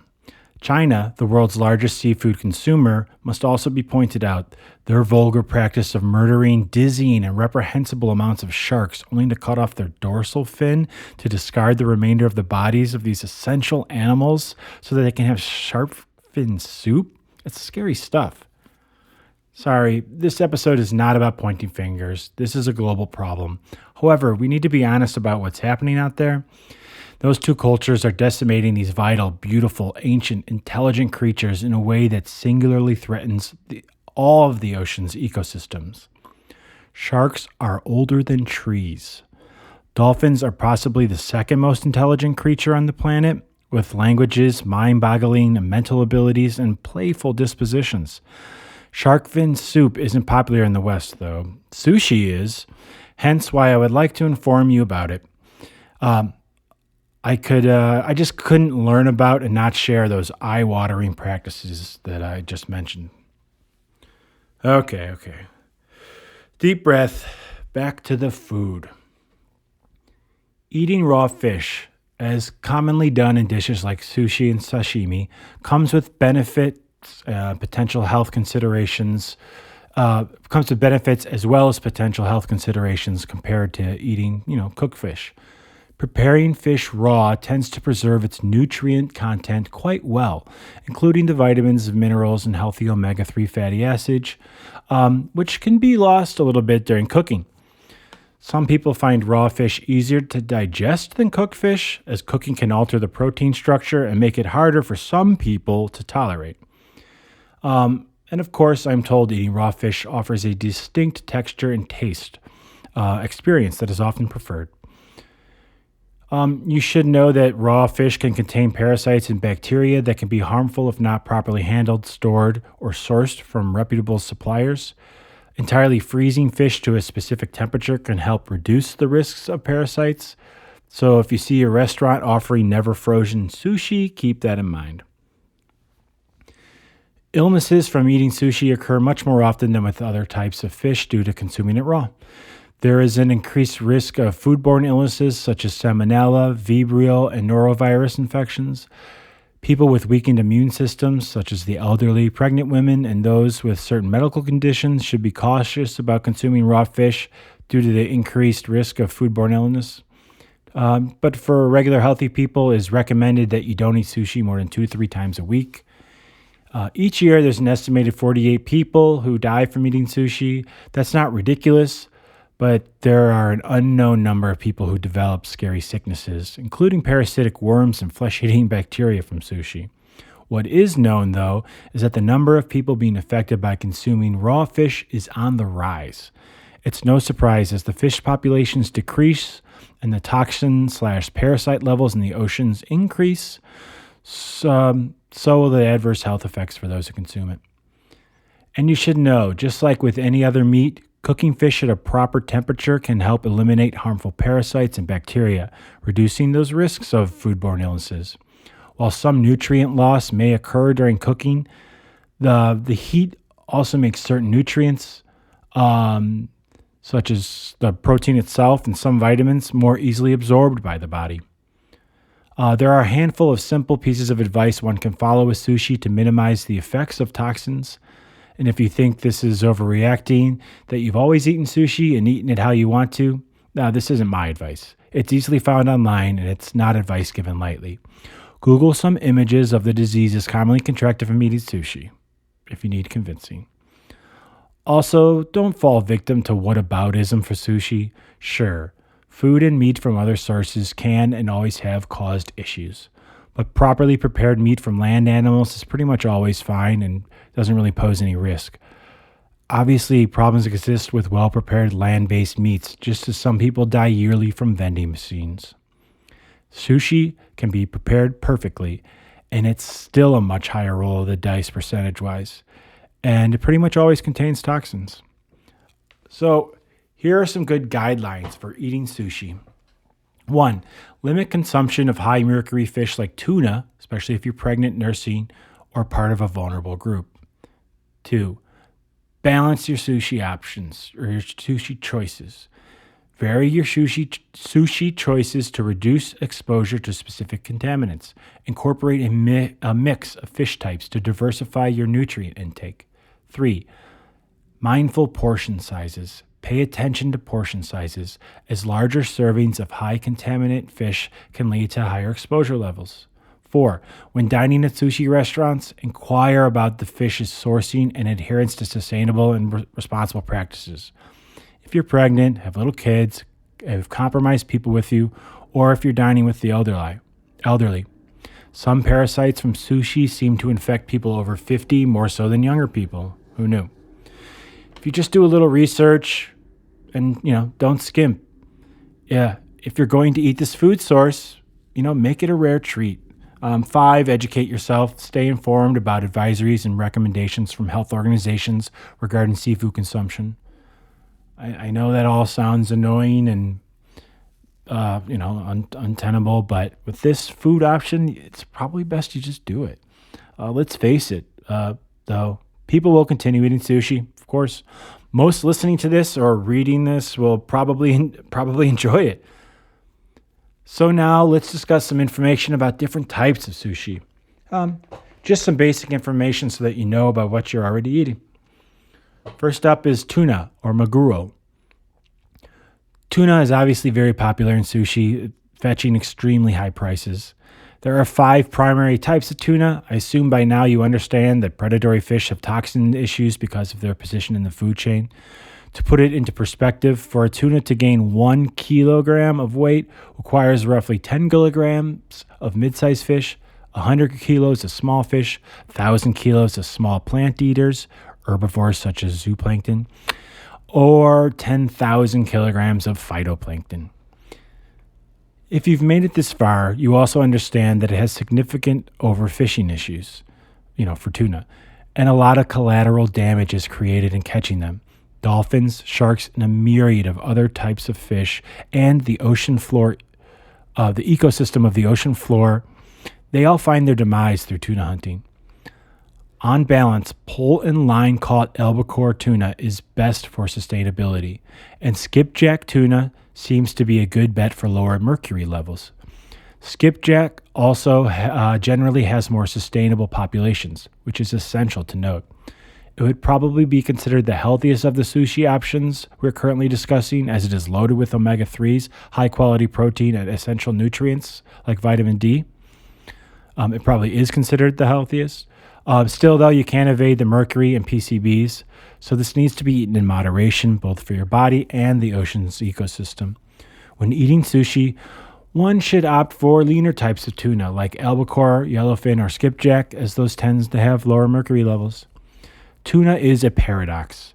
It is probably the healthiest species to consume in terms of its natural properties, and the worst in terms of potential adverse health effects from manufactured issues. It is also the fish with the most risk of extinction, especially bluefin. I apologize if you love tuna. That's the reality, though. In all likelihood, should you possess concerns over your health and that of the ocean, it's best to keep this to special occasions, and only when you can be assured it was obtained sustainably or certified from some reputable source. More on that later. Salmon, sake. I don't know if it's pronounced sake or sake like the drink, but S-A-K-E. Salmon, like tuna, is considered pretty healthy in its natural form and can compete with tuna for the top spot, having the same health properties we've discussed often. When it is wild caught, it is considered one of the safest, relatively speaking, sushi items to eat, maybe being beaten by crab. Farm salmon, while being more sustainable, can have more PCBs. Interestingly, there is not much mercury concern for salmon sushi because of their diets. They eat tiny things, their habitat, and their lifespan. Try to order or buy salmon that is wild-caught Alaskan salmon. They're generally considered more sustainable and have fewer contaminants. Salmon is regarded as the most sustainable of these popular sushi options, and it is almost tied for the least negative health consequences. So salmon seems to be, relatively speaking, a better choice for your sushi order or your cooked fish order than other species. Yellowtail, hamachi. Yellowtail is again a predatory fish, so it can accumulate toxins easily, meaning moderation is likewise suggested. It is appreciated for its rich, fatty texture, and that fat is quite healthy in its natural state. For this reason, raw is more popular as the fat can be cooked away. But of course, some of the toxins would be too. Cooking yellowtail does help eliminate the potential pathogens and maybe a bit of the toxins, so keep that in mind if you want to eat it raw. You can find it from fisheries or wild caught. You're encouraged to ask your sushi restaurant where they source it and do some research. It's not as daunting as you may think, as you can just use your phone and the resources we'll cover soon to get an idea. I bring this up while speaking about yellowtail because of the need to enjoy it in moderation, as it doesn't have a reputation for that much as, say, tuna. When served as sushi, yellowtail is in the middle of the pack for positive health attributes. Not surprisingly, it's in the middle of the pack in terms of toxins when served raw as well. It's towards the end of the pack for sustainability. It's being overfished, just not as bad as tuna. Shrimp, or ebi. When shrimp is served in sushi, it is low in calories and a good source of protein. Still, of course, it can contain contaminants and high cholesterol levels. As it is so commonly fished, you should be aware of the excellent chance of contamination and antibiotics if it is farmed. Raw shrimp can carry parasites and bacteria that might be harmful when consumed, and they're usually killed when you cook shrimp. You should look for wild-caught shrimp that is certified sustainable, and if possible, avoid excessive fried or breaded preparations. If you want to eat a dish, this author would be scared to try going for the amabi, a sweet shrimp served raw with its crispy fried head as a delightful garnish. It's interesting. Raw shrimp for sushi is low on the list for positive health effects and follows tuna and eel in terms of potential adverse health effects. It's in the middle of the pack in terms of sustainability. There are a lot of shrimp farms around the world. Some create environmental impacts, so always look for sustainable options when available. Eel, or unagi. Raw eel is high in fat and calories, providing a good energy source. However, some sushi preparations involve high sugar content and cooking methods that may affect its nutritional profile, so keep that in mind. It's last on our list for positive health effects and first on our list for potential adverse health effects. It can undoubtedly have elevated levels of mercury due to its position in the food chain. If you grill or broil it, you can reduce your mercury exposure, so, maybe order it that way. This is a dish you should consider a treat, not a regular option. It has more than the average fish's fear of extinction in nature. It depends on the particular species. Their sustainability varies, but it is an overall concern, hence why there are a lot of farms. Japan, Taiwan, and Europe are probably preferred regions or habitats for sourcing eel, as they have been at it for a long time and have some sustainability practices. Crab, or kani. Crab is interesting because it is popular in sushi restaurants, but usually cooked. There is also imitation crab, which can be minced cooked crab or a kind of fish paste mixed with fish or with minced fish seasoned to taste like cooked crab. Just know it contains additives and fillers. This practice comes down to cost and regional availability. Crab is usually low in fat and calories, high in protein, and is a good source of essential nutrients like B12 and selenium. Of course, when you get imitation crab, it often has processed ingredients and is of less nutritional value. It is lower in terms of positive health effects, with eel and shrimp being the lowest sushi option in that regard. To minimize the health impact, minimize dishes prepared with minimal added fats and sauces. However, it is the lowest of our options regarding potential adverse health effects, as crab don't seem to pick up as many contaminants as the other options. For sustainability, it is your best option, below only salmon.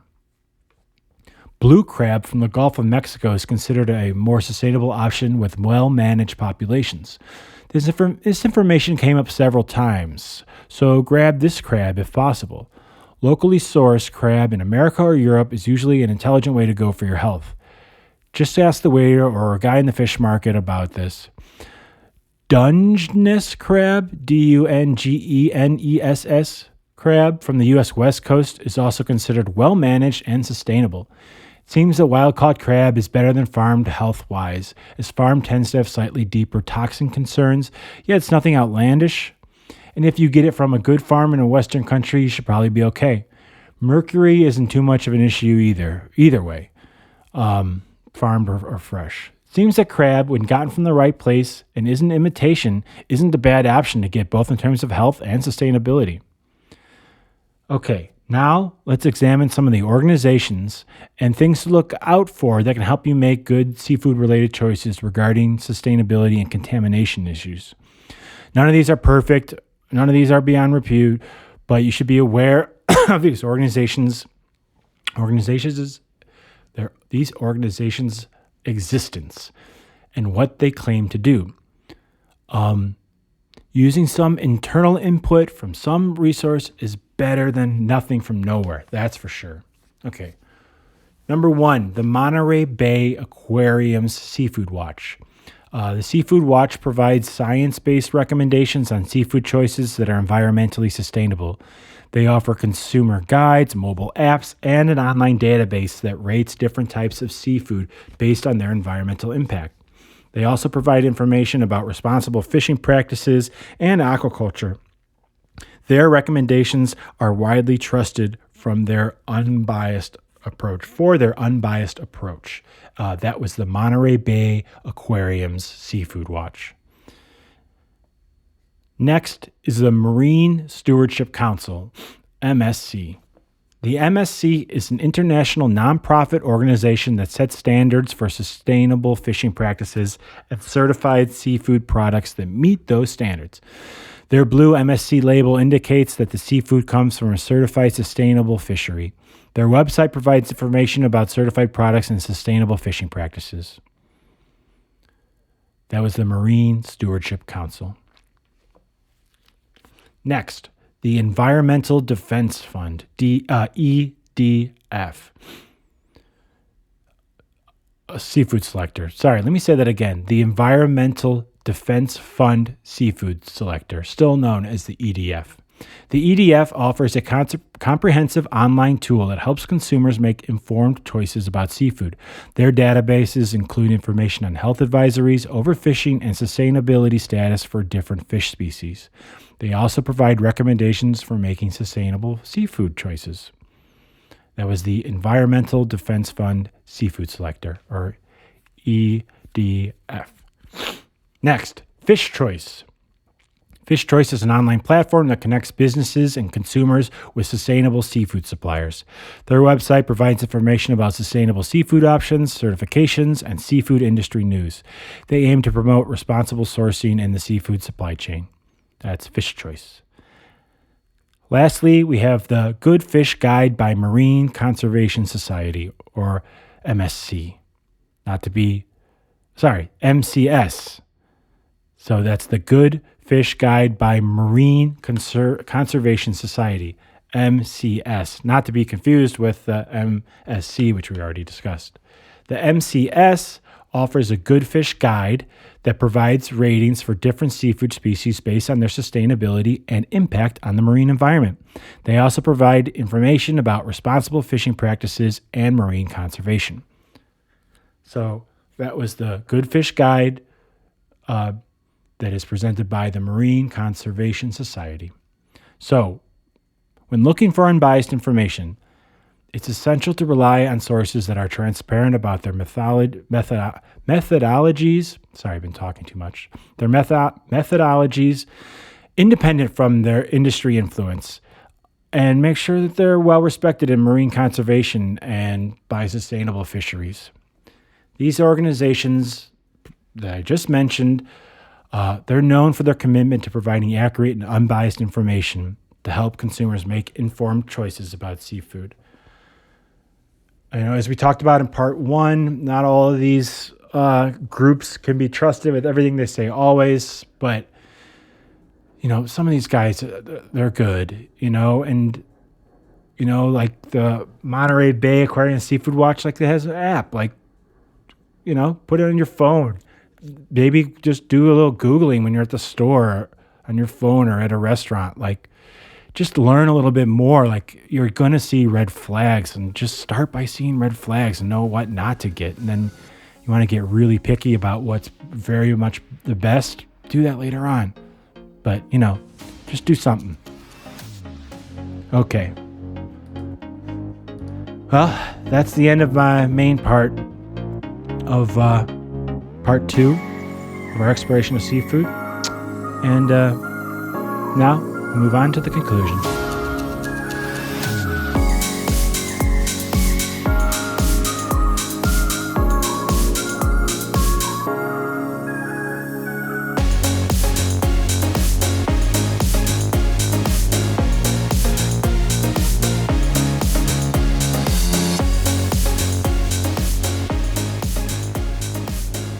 If you've made it this far through this episode, thank you very much. If you've listened to both parts 1 and 2, thank you even more. All right, let's conclude. Let's explore some big picture, conclusive reflections upon our wildly diverse and thoroughly deep dive into everything related to seafood, fishing, and the health of our oceans. To put it succinctly, things aren't going well on those 3 points and are inarguably worsening. The vast ecosystem of our oceans is being decimated and polluted, and is far more important to us than just being a food source. We are playing with fire in a way we don't completely understand. Still, we do understand how integral this ecosystem is to the health of the overall planet. Most of the animals that make up our seafood are being fished in a manner that makes it clear they're headed towards extinction. And in the fishing process, we are creating massive collateral damage. Not only that, but those creatures are absorbing much of the byproducts of modern human existence, and it's difficult for that to be avoided due to the nature of the medium of their existence, the interconnected oceans. So what can we do about this? Okay, let's start with what should happen in a perfect world. Farm fish should be used instead of wild-caught fish when it works for the species. There should be good oversight of those farms, and they should be allowed ample space to have the healthiest fish. Unlike on land, these farms could, in theory, be as big as they need to be, as they won't encroach on humans' habitat. We must recognize that when fish are commodities as opposed to natural resources, we treat them, and in the long run, ourselves and our oceanic ecosystem much better. The farms need to meet strict Western regulations for the health of the fish, the ecosystem it's in, and the labor used to make it. We should let the wild-caught only fish species remain untouched for at least a few generations. I know, that sounds crazy, but we should do it. Just like they had to do in Canada. They need time to replenish, or we will lose them forever. We should let communities in poor regions fish their own waters as they need to for food, or better yet, provide them with alternative food options. But in reality, those aren't the communities that do deep sea fishing on an industrial scale, which is the real issue that needs to be addressed. We can't command countries to stop being evil in their own waters. Still, we can make efforts to stop people in international waters. The West should refuse to buy fish that don't meet sustainability rules. We should pressure other countries with our dollars, boycotts, sanctions, and political pressure. We know that doesn't make other people bend to our will, but we should let this problem be known, and we should try. Ideally, we would implement ways to communally and completely rethink fish, as well as educate people about the health, sustainability, and general ecosystem implications of a collective diet heavy in seafood. Seafood should be an expensive and rare treat.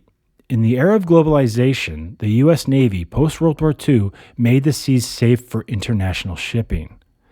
There should be a coalition of willing governments that use their navies to stop illegal fishing and illegal fishing tactics, probably starting with the NATO countries. This should become a priority, and it would be money well spent. It wouldn't require different materials or infrastructure, just a different manner of thought. We cannot discuss what rules would help us secure these species' future and the oceanic ecosystem's health until we can address the rampant illegal fishing already occurring under our noses in all corners of the world. Okay, now let's discuss what can be done in the real world. Honestly, the first step, the necessary step, is simple. But simple in no way whatsoever means easy. Man, this is so simple. It's almost corny, but we need to care. And we need to care about knowing what's going on all around us. We need to care about the creatures in the oceans. We need people to know about the precipice many species find themselves on. We must collectively care about this ecosystem for non-toxic food, for our oxygen creation, for our CO2 sequestering, and for healthy interconnected economies. It matters not if you consume seafood or not. It affects you, and you need to care about it. Seafood consumers must care about what species they buy, from whom, and from where. If you consume seafood often, please vote with your wallet, as they say. Use the resources I discussed before, or seek out others. With helpful websites and apps sitting a device in your pocket that can give you feedback on a purchasing decision within seconds, why not? We just need to care to put in a little bit of effort and novel thinking. It will only feel odd the first time. And please, make seafood a rare treat. We can do that. Your body and the earth will be better for it. Seafood in its current form shouldn't be a staple in anyone's diet. And if you can, maybe consider cutting out seafood altogether.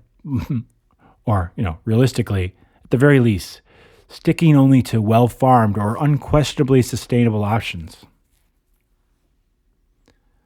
That's it, people. If you have stuck with me for the 30,000 words plus of these 2 episodes on seafood fishing in the oceans, again, I thank thee.